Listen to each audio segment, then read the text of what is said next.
all of a sudden, one year I got 2 TV offers in the same week. So I never really planned to host a TV show, but it happened. And next thing you know, we're sitting here today talking to you with 14 years of television under my belt. Yeah, and you just celebrated like an anniversary, right? I did, yeah. 10 years hosting The Edge. That's incredible. You know, it's a funny business, that TV business in the hunting industry. You know, personal opinion on that, there's a lot of heroes out there. You know, with the attitude, I host a TV show, so I'm the best. I'm better than the next guy. And that's not it for me at all. You know, it's a passion project for me.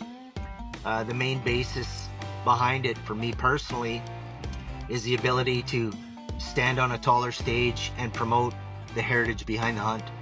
I think it's super important that we remember where we came from in order to understand where we want to go in the future. Happy to be a part of that. Say thanks for all of your support all the years, and you know, maybe ruffle your feathers a little bit too while I was at it. Yeah. Welcome to the Range Podcast. I'm Ricky Bruley, and with me is Jake Hollywood Iverson. Join us at the Archery Range, where we'll tell stories from the hunt, discuss technical bow shooting tactics and gear, and pick the brains of some of the most successful people to ever shoot a bow. Whether you're about to shoot that X for the win or send an arrow at a trophy buck, this podcast is for you.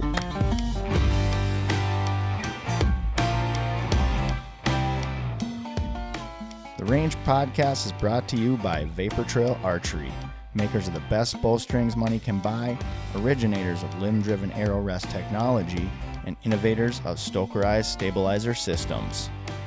Welcome to the Range, everybody. My name is Ricky Bruley, and I am here in the Vapor Trail studio. I hope today finds you well. I just got done shooting in our 40-yard range here in the pro shop, and man, it feels good. I tell you what, we get so busy here in the summer that it's hard to find time to shoot. And matter of fact, I haven't even climbed into a tree yet. But just like a mature buck, I'm letting all the young bucks run around and chase while I save my energy when the time is just right. So, or it's just that I prioritized all my PTO for family things. So, you know, that's probably usually how things go. But thank you all for joining us today. You can find the video version of this episode on the Vapor Trail YouTube channel. Please head on over, give us a subscribe. If you like the video, give it a like and hit that bell so you can be notified of all things archery. I'm very excited today about today's episode. I finally had the opportunity to sit down with an individual that I've known for several years now. Unfortunately, we've never really had the opportunity to just chat. It's always been business related, and luckily that business is archery, so we're able to kind of keep it fun and cheeky and entertaining. But I'm really looking forward to get to know him more on a personal level. He's a pretty funny guy, and rarely have I seen him without a smile on his face. He's been a loyal user of Vapor Trail and Stokerized products for many years, and in fact, his mug can be found on the packaging of our GI8 limb driver arrow rest. And on top of all of that, he is also a host of the wildly popular The Edge on Wild TV. Mr. Steve Ecklund, how you doing, man? I'm doing well, Ricky. Thanks for having me. Yeah, man, no problem. Just super happy to have you on. Thanks for taking some time out of your day to be here with us. Yeah, no problem. We're in between some hunts and filling in today with a little bit of work, but yeah, we'll cut some time out for this, no problem. That's awesome. So aside from, you know, for the people that know you, they know that you're an absolute hunting beast in the field, and of course a very accomplished stand-up comedian. And for the people that don't know you, tell us a bit about yourself, your family, you know, perhaps some of the other ways that you prefer to pass your time, man. Yeah, well, I mean, it's pretty much an open book. I mean, if you follow along on social media or watch the show, it's I don't really change my lifestyle in any way. It's work, hunt, repeat, Yeah. nonstop. I mean, I'm not the kind of guy that takes family vacation to the beach and sits around and drink margaritas. I'm either hunting or I'm working, and I've got a wife that puts up with all of that. So pretty blessed and fortunate in that side of things. Yeah. And I mean, as far as filling my time, you know, if it's not hunting, it's hunting related. I'm shooting my bow. I'm out doing my long range stuff with the rifle, which I've really taken a liking to. And yeah, just kind of planning the next hunt. Yeah, that's awesome, man. So what is it that got you into hunting? You know, tell us the origin story of that journey, And also, maybe tell us about the first critter that you killed. Yeah. I mean, I guess if we go way back to give you kind of the inside scoop, a little bit about me, I grew up in Northern Ontario. I now reside and have resided out in Alberta, Canada, so the western province or side of the country, for about 27 years. But growing up in Northern Ontario, my dad, I grew up in a hunting family. My dad worked pulp and paper mill for 40 some years. He owned a gun shop on the side. Um, and archery, became a thing for me at a young age, probably, I don't know, 10, I guess. Uh, Rambo was big at the time, and he had that black bow and he shoot the arrows that would explode. And I just had to have one. And, I came back, I guess, or for a birthday party one year. I still remember it. Open up this gift, and here's this black compound bow. I can't even tell you. It's probably a no-name brand, back then, but it was a full-on compound bow, just like Rambo. That's how I remember it anyway. And I ended up being the only kid at my birthday party that wasn't strong enough to pull it back. And no. yeah, I think I was in tears for hours over that. Oh, But man. but anyways, once I kind of grew into it and got shooting, I'd say it was always kind of a passion right from the get-go. But I was as far as hunting goes, I was a rifle hunter or a shotgun hunter for birds. When I got a little older and kind of into legal hunting, at a legal age, it was really limited on time. So seasons were so short, in some places in Northern Ontario, you got a 2-week rifle season, and then maybe a primitive weapon season. And I started to get more into the bow because that opened up more opportunities, from 2 weeks to 2 months of hunting ability. Shooting pie plates with fingers on a compound bow, no sights, shooting instinctively, completely old school, and hitting pie plates, to 30 yards probably, and thrilled with that. Yeah. And then came technology, release aids and peep sights and this, that, and the next thing. And as I started to progress kind of with technology, I fine-tuned my skills and didn't really realize it at the time, but I really got into bow hunting. I mean, I'm super competitive by nature and always, more so competing against myself. Can I be better than yesterday kind of thing? And got to be pretty good with it. And one day I was into the shop, which, is an hour drive away from where I was, living remotely, and the guys were like, hey, you should come to a 3D tournament. And I was like, 3D? Like, what is that? And they're like, life-size animal targets. And you get to shoot like 25 different animals each day. And I was like, that's, sign me up for that. No brainer. And, yeah, and anyways, I went. And, of course, even though it was a small kind of local event, they didn't let you shoot in your own groups. They split you up. So I didn't get to shoot with my buddies. I was shooting with strangers. And I met them halfway through for lunch. And, one of the guys said, how'd you make out? I said, oh, not very good. I missed one. And I still remember him saying, you only missed one? And next thing you know, I won the tournament. Oh, wow. Nice. Yeah, got put in the front page of the newspaper. I won a jug of bug wash and a hat for first place. Oh, that's awesome. And that was the start of kind of my archery career, know. And I think it was 97. I got a pro card. 99, I won a gold medal at the national championships for 3D. Wow. But the basis behind all of that was to hunt. Yeah. I wanted to become a more proficient killer. Yeah. I wanted to take every opportunity I had and turn it into a success story versus, a story about the big one that got away kind of thing. Yeah. But yeah. And that kind of led me into what I do today. I basically stopped shooting competitive archery, but was still hunting like a fiend. But through that competitive archery, I gained a lot of partners in the industry, things of that nature. And all of a sudden, one year I got 2 TV offers in the same week. And so I never really planned to host a TV show, but it happened. And next thing you know, we're sitting here today talking to you with 14 years of television under my belt. Yeah, right. That's incredible. Yeah, and you just celebrated like an anniversary, right? I did, yeah. 10 years hosting The Edge. 10 years hosting The Edge. Yeah. Yeah. Happy to be a part of that, and just kind of, say thanks for all of your support all the years, and, maybe ruffle your feathers a little bit too while I was at it. Yeah, yeah. Well, it's it's a funny business, that TV business in the hunting industry. Yeah. Personal opinion on that, there's a lot of heroes out there, a lot of hero hunters.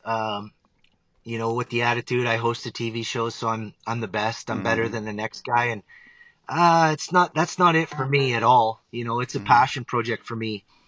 The main basis behind it for me personally is the ability to stand on a taller stage and promote the heritage behind the hunt.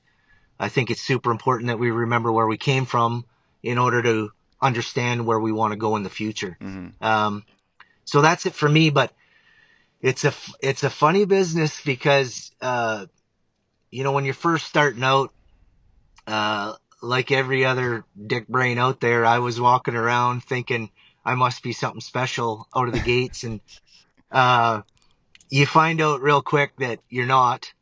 And, all you can do is strive towards being better, again, competing against yourself. But the way it's kind of laid out for me in my life, not doing that as a source of my income, a full-time job, paying the mortgage, truck payments, whatever else, I can truly call it a passion project because I have what I call the real job in the oil and gas industry. And I've been with that company for 27 years. So I think the advantage that gives me from being, involved in the TV industry is I don't have to say yes to a paycheck.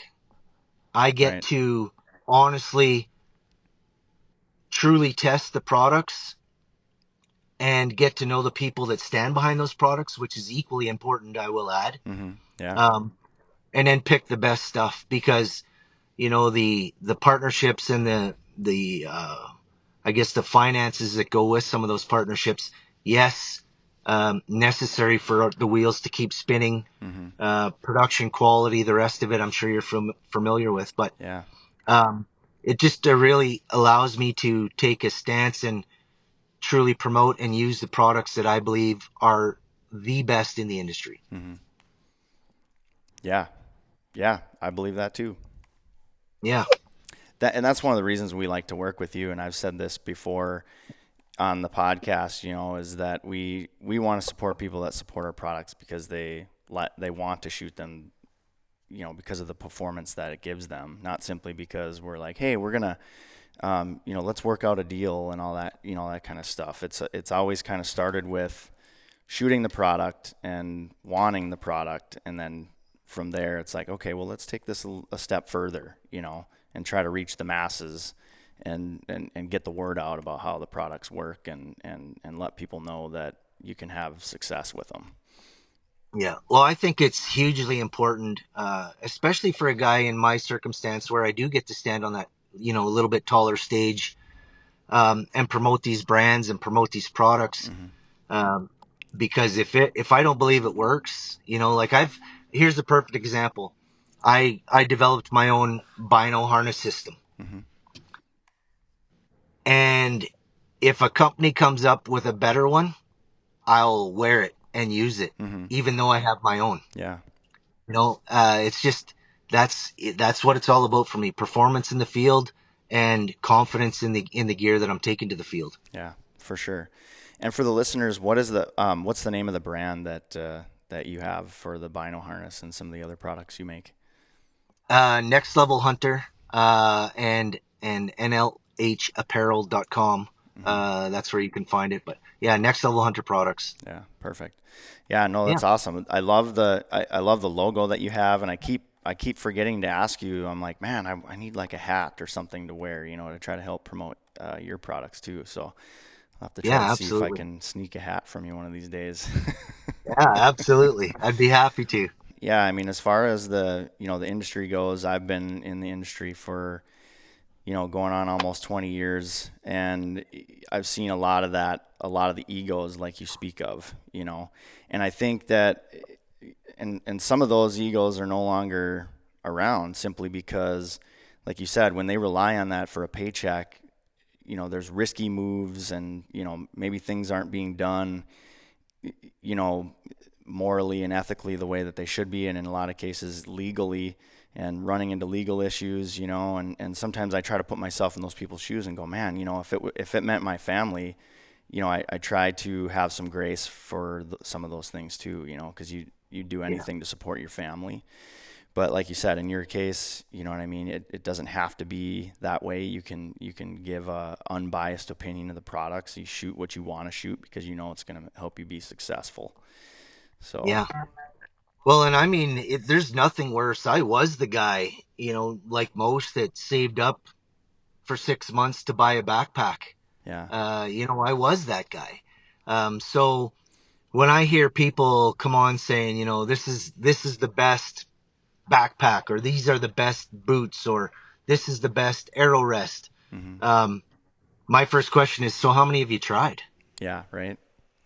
And I'm not talking about I shot it twice in my basement. Hmm. I'm talking about field tested, used as a canoe paddle, Yeah. you know, Hmm.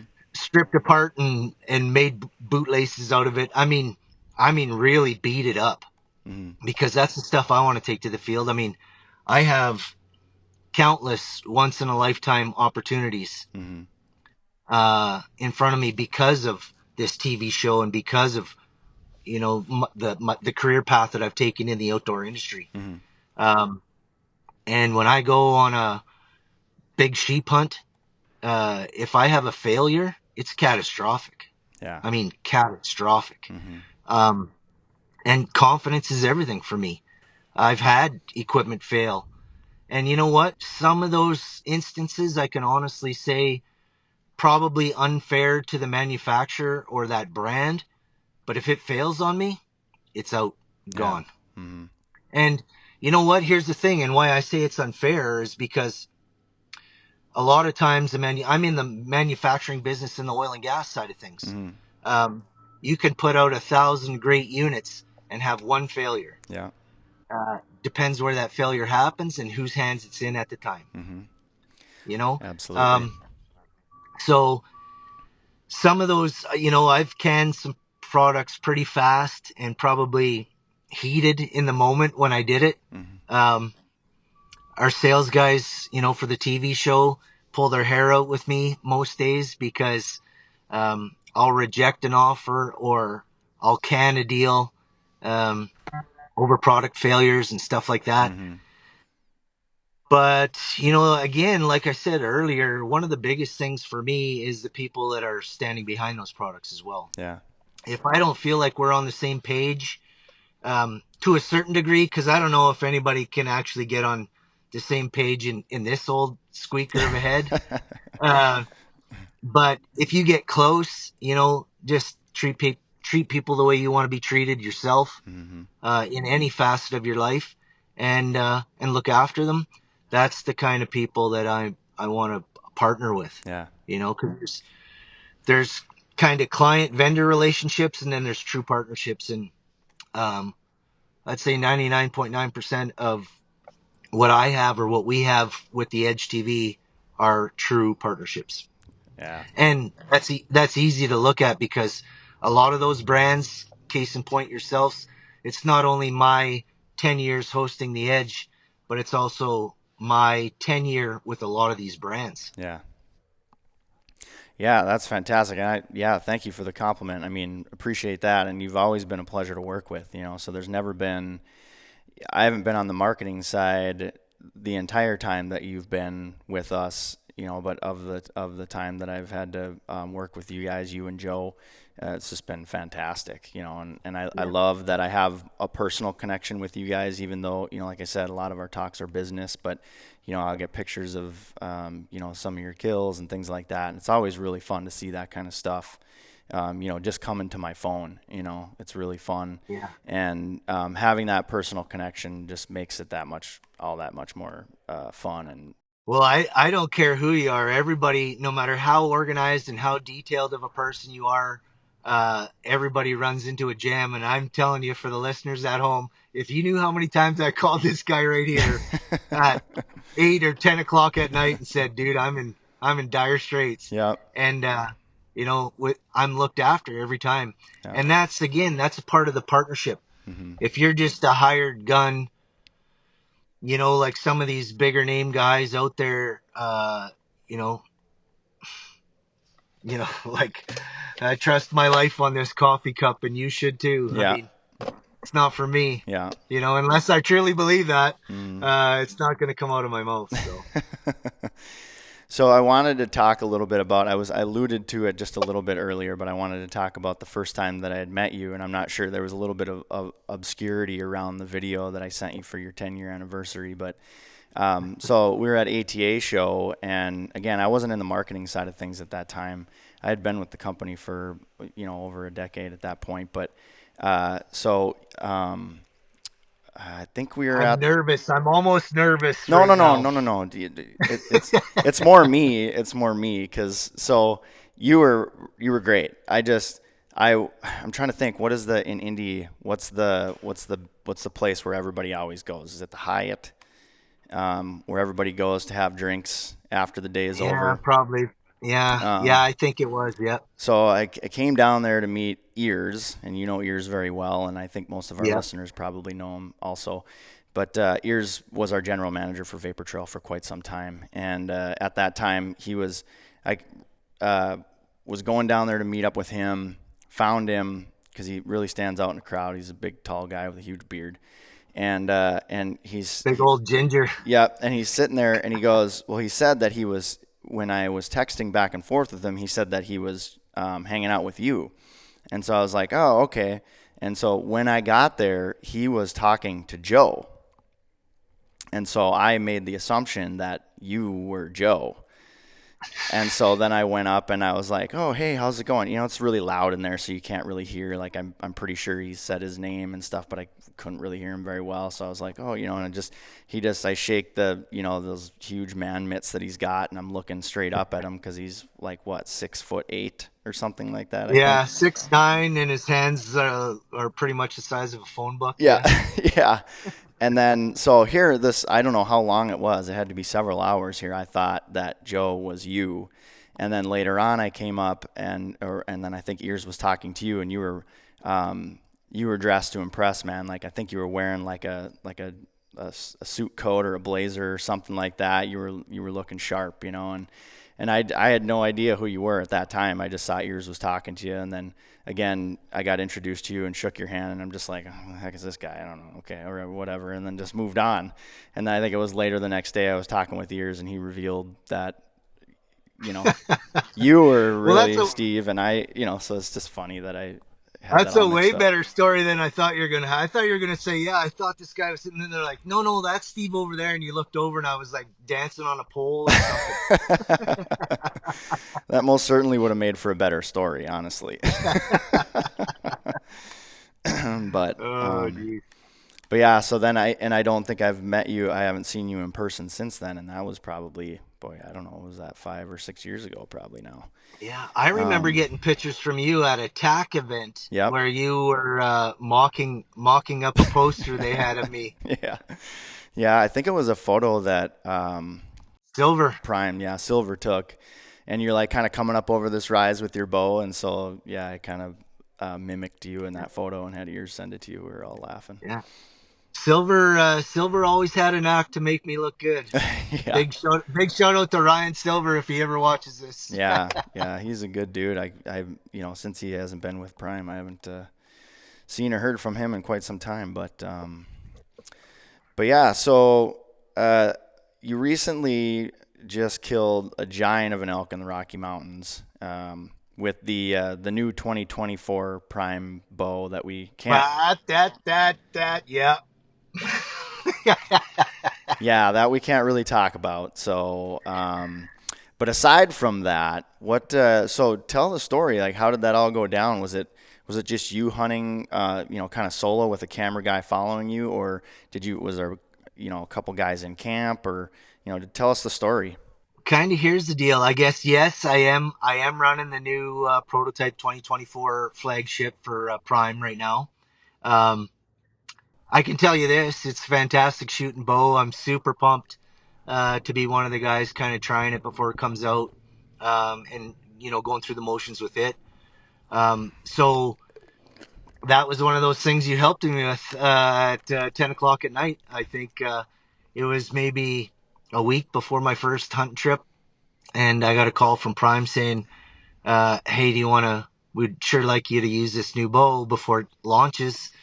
And of course, I was grateful for the opportunity, and away we Mm-hmm. went. But I was down in Colorado on business and had to figure out how I'm going to get this bow set up, stretched, tuned, and ready to hunt with in a week. Mm-hmm. And I'm one of those guys that takes 2 months, Yeah.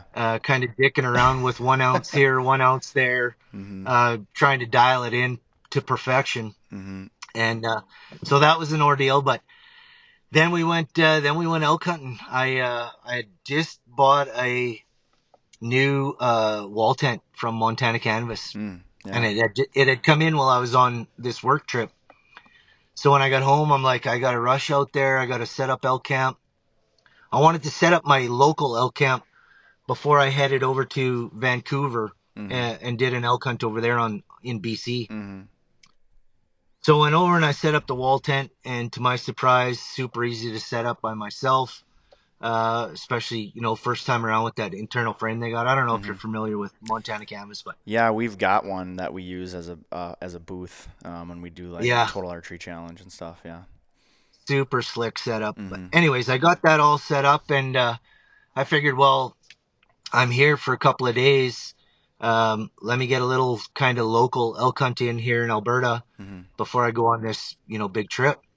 So I didn't have cameramen with me. This Okay. was solo adventure, Oh, nice. and yeah, I ended up killing a monster. And I always tell people, if you see me with a big elk, like a hero style elk, it's usually by accident because uh, we are elk eaters. My wife, that's her favorite game meat. And every year, that's what we fill the freezer with, Mm. first priority.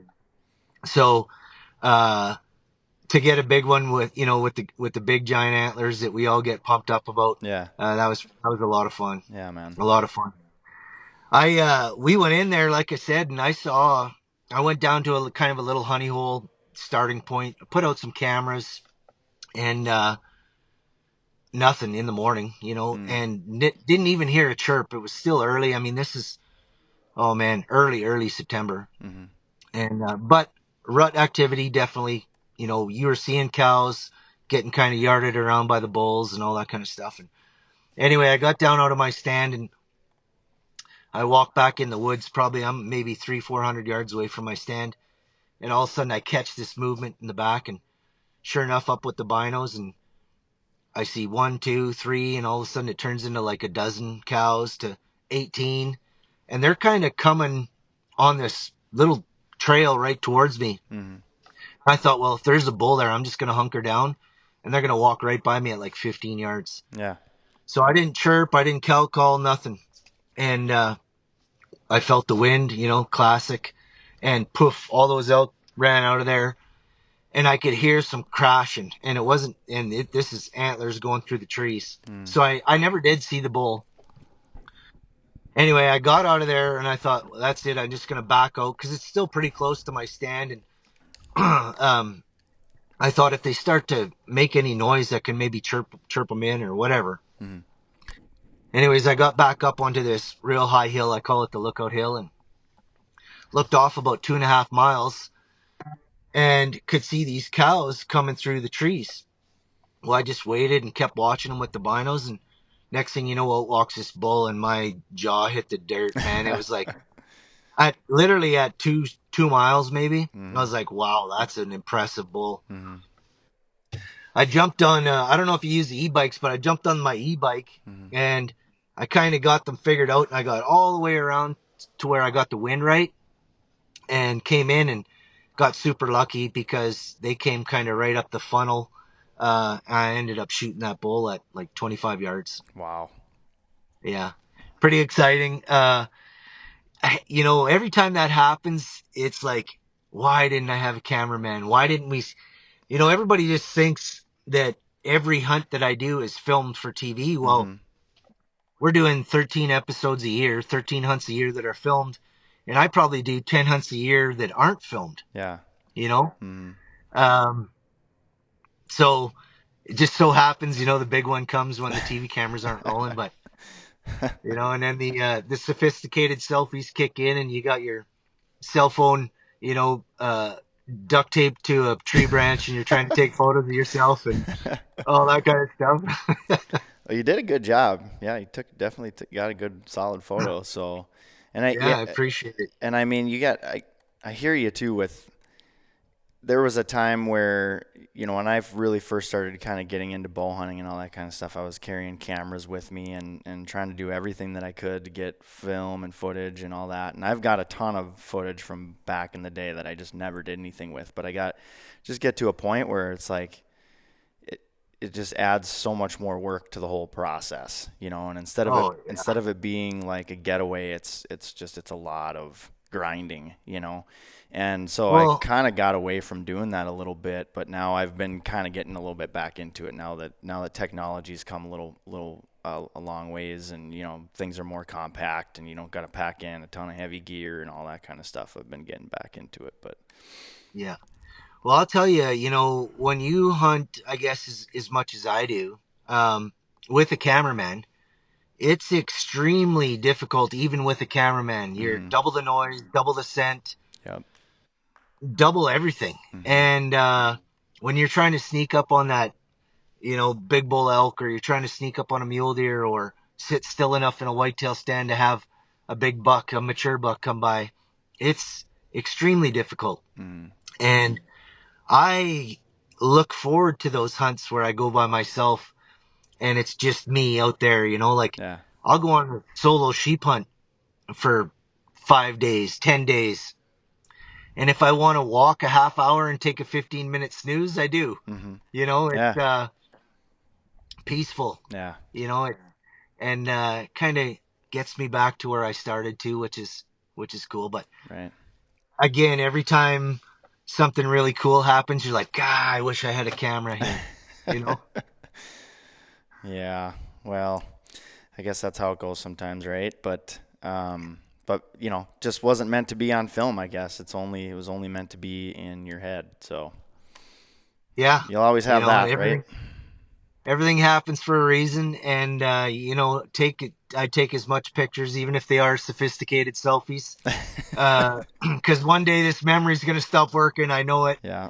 And I want to be able to look back on all of these adventures. Yeah. And know it, sure. and remember it. So yeah, man, I got to ask, how does it feel to be a real American hero on the packaging of one of our more popular arrow rests, the GI8? Dude, right here. One of the coolest things in all the years that I've been doing this, I'm not going to lie, I play down that hero thing, like I talked about earlier. I'm not in it for this. But when a company reaches out to you and says, well, here's what we're thinking, and we'd love to put your image on a package for our products. Yeah. My phone response is like, yeah, that's cool. Yeah, sure. That'd be great. And then when I get off the phone, I'm like, it's such a cool opportunity and a cool experience. And it makes me feel really good because there's nobody patting you on the back. When you're out there and you're grinding. Joe and I just talked about this the other day. Yeah.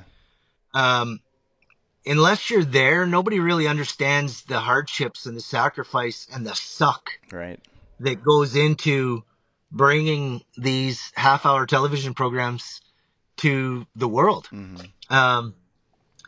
So when you get something like this happen, put me on a package, right down to, everybody's so caught up in social media land where they want more followers, they want more likes, they're just looking for that little pat on the back. Mm-hmm. And as tough and as rugged and of a mountain man as I'd tell you I am and brag myself up about that with a smile on my face, it's nice to have somebody come back and recognize your efforts. Yeah, And, man. Vapor Trail doing that with the packaging, not only for myself, but for a dear friend of mine, Jason Matzinger, Yep. for him to get on there as well.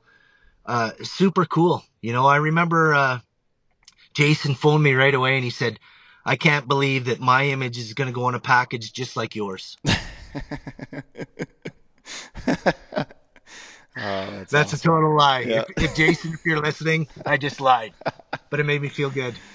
No, that's awesome. No, and we, we were sitting there just trying to think about the whole thing and how it all came about, the idea, and it was like, okay, so, at first it was like, well, who's gonna be the guy? Is it gonna be you, Rory, or is it gonna be me, or is it gonna be, our pro shop guy, Hollywood, or, so trying to kind of narrow it down, and I was just like, well, it doesn't really make sense to do that, I mean, as far as, it's like, think about, who are our partners, who do we work with that,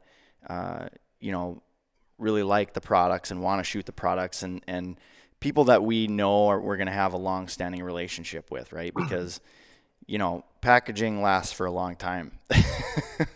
Yeah. And so, Yeah. and so it's like, okay, so we know that we're committed to these two individuals, for the foreseeable future, and it just made sense at the same time, and it's like, and I feel like, and you guys are like on a parallel plane too, where, Jason, you guys are like one and the same, but you're the Canadian version and he's the US version. Yeah. So, Yeah. you guys, He's got a little bit better of a beard than I do, but yeah, I get it. that's how I've always kind of seen you guys, and, both very successful, both very passionate about what you're doing, conservation, the whole thing. And so that's why we, want to partner with you and with him, and so that, there's a lot of those parallels. But yeah, and it's been great. It's been great to have, so many people recognizing you on the packaging too, so that's really cool. Well, I've been doing my best every time I'm in a store that has the rests up on the counter. I'm like, hey, what do you think of this? And then they look at it and they go, what? And I go, look familiar. I was in Shields in Texas, Arlington, Texas, and I actually did that to like a random stranger. I'm like, best arrow rest ever, and he's like, wow, yeah. I'm like, cool packaging too, right? Oh, that's awesome. You got to bask in the glory, man, for sure. Yeah, you do. Yeah. And I can't say enough good things about Matt Singer. He's a guy that I look up to in the industry. He's so eloquently spoken when it comes to TV and especially his short films. I mean, you just can't get a more graceful character than that. And yeah, I'd say you guys are super lucky to have him too. Like he's a dynamite guy. Yeah, I mean, both of you. So don't sell yourself short, honestly. I mean, we appreciate everything that you guys do for us. And Joe, too. Hopefully I can get him on the podcast again sometime soon, too. Yeah, so thanks for telling us the stories about the, all of your success. And there's so much more about you that there's no way we can even fit into this thing. Like, I absolutely love your page. It's really funny. You guys do a lot of fun stuff, and we kind of try to do the same, and then just, I also really want to kind of point out too that I really like how you support, some of the indigenous folks, when you're up and when you got that when you got the polar bear, some of the things that you did for the folks up there, for the locals. And then, also you had given a shout out, to Last Light Media. Your post here says, I'd like to, thank the Albert family and Last Light Media for documenting such an inspirational story. So if anybody ever gets a chance to go over and see that too, that's really cool. Yeah, absolutely. I mean, it's you know, a little bit of back history there. Growing up in Northern Ontario, right on the edge of an Ojibwe reservation up there. I have many dear friends, Indigenous, and it's just, again, it's a part of where I grew up, where I come from, and that's a huge part of what I'm doing now. Everything that I learned then is carried forward, and again, I can't tell everybody enough. It's important to remember where we came from, Yeah. in order to have a very good understanding on where we want to go in the future. Mm-hmm. Yeah, absolutely. Yeah, and I've always been really fascinated with Native American history, and I'm currently actually listening to a couple books. One I'm listening to now is The Journey of Crazy Horse, and I've just been reading a lot and listening to a lot of books in regards to the Lakota tribes, the Oglala and the Miniconjou, and all that. And then just again, just going back to seeing some of the stuff that you do is really inspiring. I think that's amazing what you're doing there. So I appreciate it. Appreciate it. So yeah, that brings us, I guess, to the end of the episode, man. Steve, where can the listeners find you on social media if they're looking to follow along? Facebook and Instagram, Steve Ecklund, Next Level Hunter. Excellent. And then Should I think, pop up. And then they can also follow the TV show, right? That it's just The Edge TV show on Instagram, correct? That is correct. Yes, sir.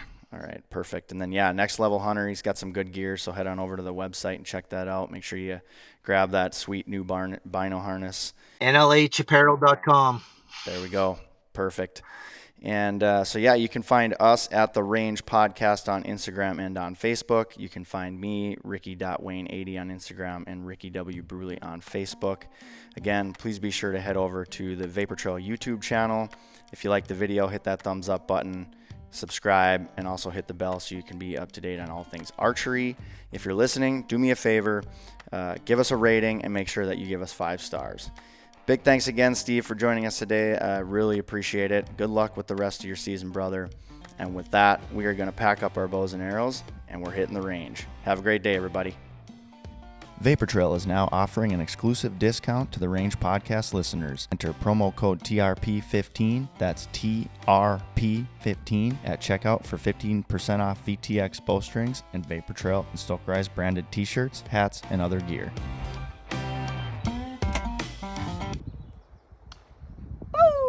Heard it. Nice shot. What in the hell went flying?